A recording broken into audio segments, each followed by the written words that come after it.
Thank you, Professor. I think that the organizers of this meeting are to be congratulated on their brio and also, I think, on their timing.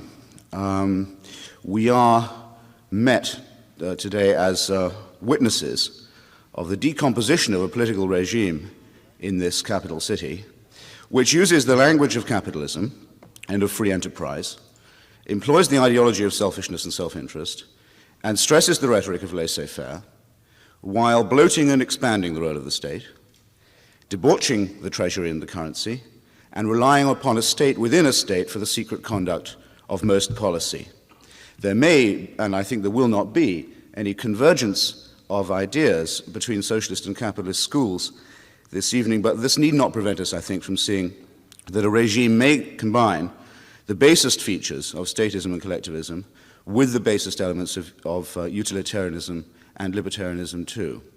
And I think if we recognize that, we may have ground for debate. What is it, I better get on with it, to be a socialist? Necessary conditions in my submission, rather than sufficient ones, must include the following. It is necessary to hold, firstly, that all divisions of class, nation, race, and sex are, in the last resort, man-made and can be man-unmade, are in no sense part of a divine or natural ordinance, and that we are members, like it or no, of one race, the human race. That civilization is, in fact, second, a cooperative enterprise, whether the cooperation is coerced, as it was in most of recorded history, or voluntary, as has been occasionally found and can still be found in our century. But that it is a cooperative enterprise cannot be denied. There is no other means, that's to say, of civilization. Third, that the limits of creative endeavor are set by the limits of nature, and that very few human actions can therefore be said in the last instance to be entirely private. The earth is, in point of fact, a common treasury, as the English levelers used to say in the Puritan Revolution, hoping that it was so. It is, in fact, the case, and again, whether we like it or not, whether we care to treat it as such or not.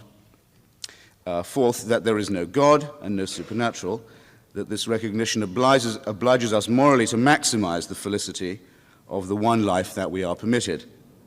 And fifth, that the principle of from each according to his ability or her ability, and to each according to his or her need, is an easily realizable one, prefigured already in human society by the working principles of the bourgeois family.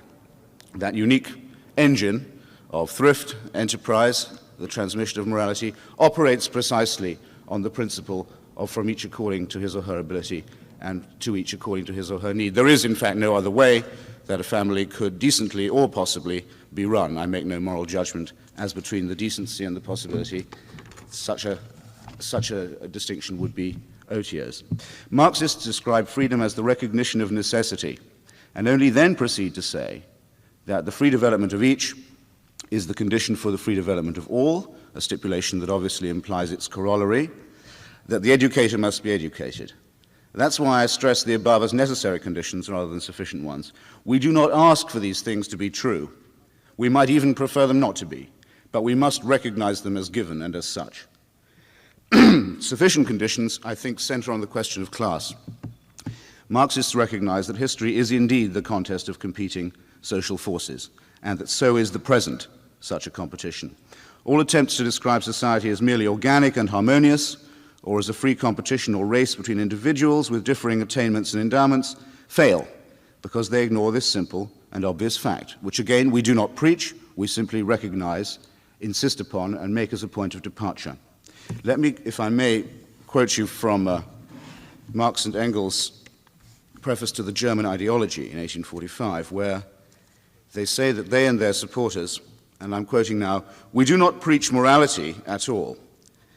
They do not put to people the moral demand, love one another, do not be egotists, etc. On the contrary, they are very well aware that egoism, just as much as selflessness, is in definite circumstances a necessary form of the self-assertion of individuals."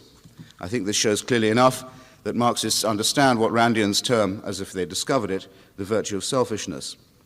But as Marx and Engels also wrote in the same period in their Holy Family, they saw the need for selfishness to be transcended. I'm quoting again directly from the Holy Family. 1845 also, if enlightened self-interest is the principle of all morality, man's private interest must be made to coincide with the interest of humanity. If man is shaped by environment, his environment must be made human. It is on this apparent paradox that we take our stand. And against the neo-Kantians, the early Marxists argued that morality could not be derived from abstract first principles of recht or right, but had to correspond to the real conditions of society. Nowadays, I think this argument seems quaint in its intensity and fervor, because evolution itself, and specifically the evolution of modern capitalism into a new symbiosis with the state, has borne in upon the dullest mind the recognition that if humanity does not yet think in terms of a common destiny, it has at least had to think in terms of a common fate. To put it at its most vulgar materialist level, we are all collectivized by the same ozone layer.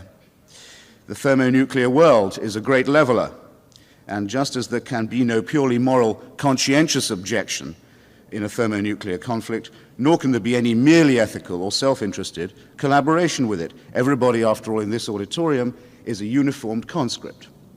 You cannot conscientiously object to the nuclear conscription that has made of each of you soldiers and put you in the front line while the real soldiers are in the bunker.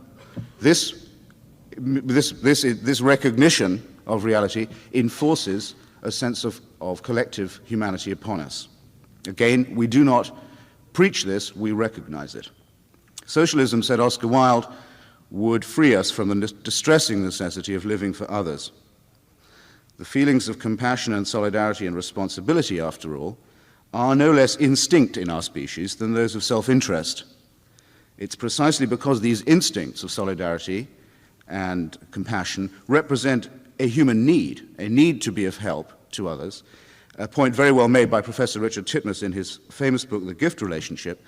Because they are a need, there is no need to make the sentimental presumption of altruism or to wrestle with the tautology that altruism represents. Marx and Engels, I'll close on this, in the preface to their 1848 manifesto, made capitalism a series of almost lyrical compliments. And in fact, few proponents of the capitalist system have ever summarized its virtues, those of creativity, innovation, the bursting of feudal and antique tribal fetters, as well as Marx did. But Marx and Engels also saw what's since become obvious, that capitalism is not the last word, and that in freeing mankind from ancient obligations, it made him a prisoner of market forces which also developed their own mythology and ideology, their own mystification, and their own bondage. Like Comrade Judas, I also believe that capitalism is the harbinger of socialism, that it's necessary not merely to contest or negate its ethical claims, but to transcend them, to build upon them.